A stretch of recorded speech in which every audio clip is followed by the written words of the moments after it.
भूतकाल में लेके जा रहे हैं। वो रोता हुआ बचपन जो लाहौर से बिछड़ गया, जो जंडियाला शेर खां से बिछड़ गया, जो एबटाबाद से बिछड़ गया, बहुत रोता हुआ बचपन था वो।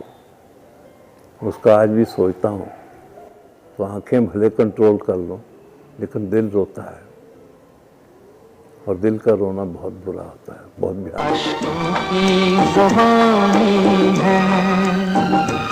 जिंदगी और सबसे बड़ा मैं, मुझसे छोटी बहन ललिता। और जब पार्टीशन हुई, मेरी माँ ने एक बेटे को जन्म दिया, कुक्कू नाम था उसका। बीमार, माँ भी बीमार, हम रिफ्यूजी कैंप में। माँ को 30,000 हॉस्पिटल में रखा, राइट्स चालू थे, और जब सायरन बजता था तो डॉक्टर और नर्सेस अंडरग्राउंड चले जाते थे। माँ मेरी तड़प रही थी, भाई मेरा तड़प रहा था। माँ चीख रही थी कि डॉक्टरों को बुलाओ, वो सब अंडरग्राउंड हो गए थे। माँ ने चीख मारी, मेरा भाई कुक्कू चला गया था। मैं बहुत गुस्से में था। मैंने लाठी लेकर अंडरग्राउंड गया, नर्सेस को भी मारा, डॉक्टर्स को भी मारा। पिताजी आ गए थे, संभाला। दूसरे दिन उस 2 महीने बच्चे को जमुना जी में भरवा दिया, और जैसे जैसे वो नीचे जा रहा था वैसे वैसे लगता था कि मैं डूब रहा हूँ। फिर पिताजी ने रात को अपने सर पे हाथ रख के कसम दिलवाई कि जिंदगी में दंगा मारपीट नहीं करनी। बहुत बार दिल किया कि किसी को थप्पड़ मार दूं, हाथ उठा भी तो जैसे पिताजी रोक लेते हैं।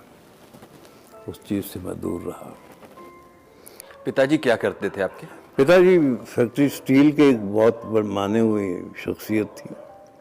वैसे बेसिकली वो शायर थे।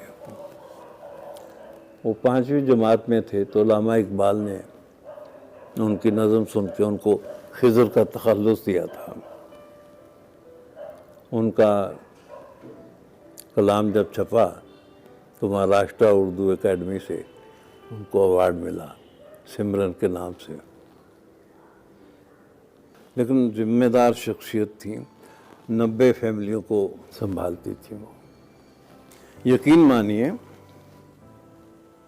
मुझे ये नहीं याद कि वो कौन से सन में गए, कौन सी डेट में गए, क्योंकि शायद मेरे सब कॉन्शियस ने माना नहीं।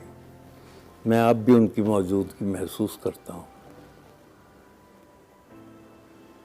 अब भी कभी कभार बेवकूफ़ी से सिगरेट सुलगाने की कोशिश करता हूँ तो यूँ देख लेता हूँ, माँ तो नहीं देख रही, पिताजी तो नहीं देख रहे। बात यह है कि मैंने फिल्म जुगनू देखी थी। मुझे पता ही नहीं था सिनेमा क्या होता है। उसमें जो पात्र थे उनकी डेथ हो जाती है। फिर दूसरी फिल्म मामू ने शहीद दिखाई, उसमें भी वही दिलीप कुमार साहब थे, उसमें भी डेथ हो जाती है। मैंने रात सो नहीं रहा था तो माँ ने पूछा क्यों सो नहीं रहे। मैंने कहा बीजी आदमी कितनी बार मरता है? कहा 1 बार। मैं कहा जो 2-3 बार मरे, कहने को वो फरिश्ता होगा। मैंने करवट लेके सोचा कि मैं फरिश्ता बनूंगा। लानत, मुझे पता ही नहीं था फरिश्ता होता क्या है। जब पता लगा तो बड़ी शर्म आई अपने आप पे कि फरिश्ता सोचते, साले तू शैतान है, फरिश्ता कहाँ का है। बस वो चिंगारी थी। फिर एक तो हुआ कि भाई शौक हुआ फिल्मों का, और फिर ये कि फरिश्ता बनना है, लेकिन उसके बनने के रास्ते कैसे खुले? पहली फिल्म में फैशन थी। 19 साल की उम्र में 90 साल का बूढ़ा बना के भिखारी एक्स्ट्रा आया था मैं। फिर सहारा फिल्म थी, उसमें मीना कुमारी जी के साथ 5-7 सीन मिले। फिर चांद फिल्म थी, बलराज साहनी साहब मीना कुमारी जी के साथ फिर सीन मिले। फिर रवेल साहब की नज़र पड़ी, उन्होंने पसंद किया और फिल्म कांच की गुड़िया में हीरो लिया। लेकिन ये तो देखिए, आपने जंप ले ली और आप सीधे हीरो बन गए फिल्में करते हुए। मेरा कहना है कि दिल्ली से जब मेरे आप चाचा और चाची यहीं थे, हमारा यूनाइटेड फैमिली है। घर में रहने की कोई तकलीफ नहीं थी, खाने की कोई तकलीफ नहीं थी। चाचा मेरे बड़े बहुत सपोर्ट थे, चाची मेरी दोस्त भी थी और माँ भी थी। लेकिन ऐसा वक्त आया था कि ट्रेन मिस हो जाए तो प्लेटफॉर्म पे भी सोया, पुलिस ने डंडा भी मारा। कुछ दिनों के लिए वो बाहर गए, मकान बंद हो गया तो लॉन्ड्री में भी सोया, ईरानी होटल में भी सोया और हर दुकान पे अपना उधार होता था। उनको मेरी शक्ल देख के लगता था कि आदमी ईमानदार है। मतलब ये दिल्ली से मुंबई आने के शुरुआती दिन हैं। दिल्ली में था तो लाहौर बहुत याद आता था, बॉम्बे आया तो दिल्ली बहुत याद आती है। यादें बहुत सताती हैं, खुशगवार भी होती हैं, जिंदा भी रखती हैं, रुलाती भी हैं, हंसाती भी हैं। भारत कुमार बनने की कोशिश नहीं की मैंने, मुझे भारत कुमार बनाया गया।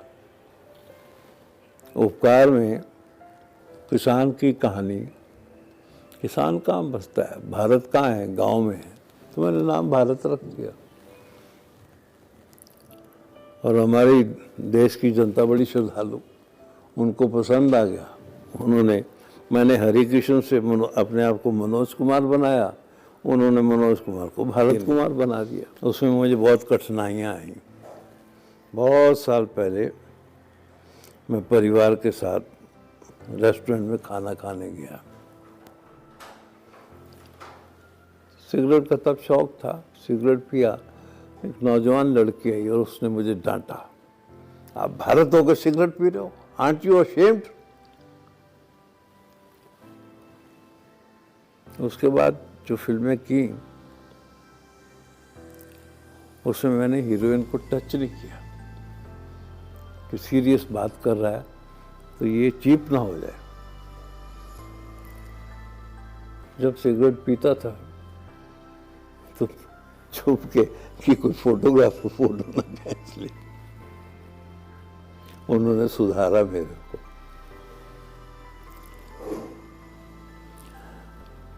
बड़ा बोझ है इस नाम का मुझ पे,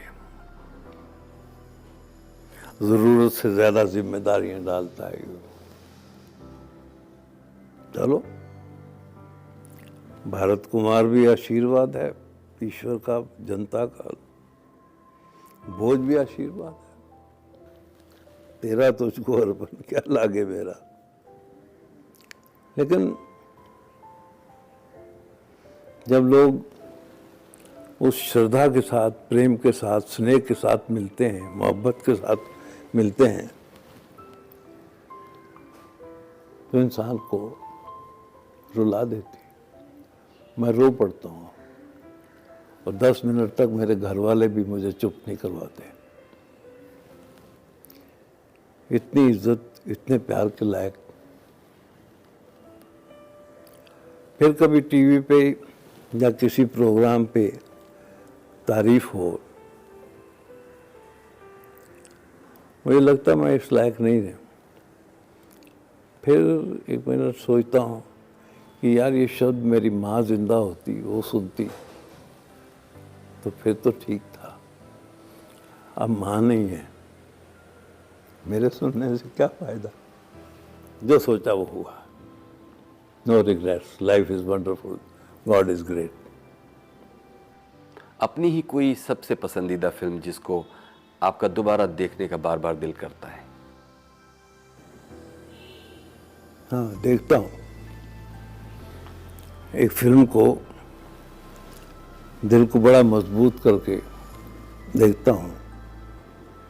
वो फिल्म घरेलू है, एक घरेलू फंक्शन में जिसमें मेरी माँ भी है, मेरी दादी भी है, मेरे पिता भी हैं, मेरे चाचा भी हैं, मेरी बहनें भी हैं।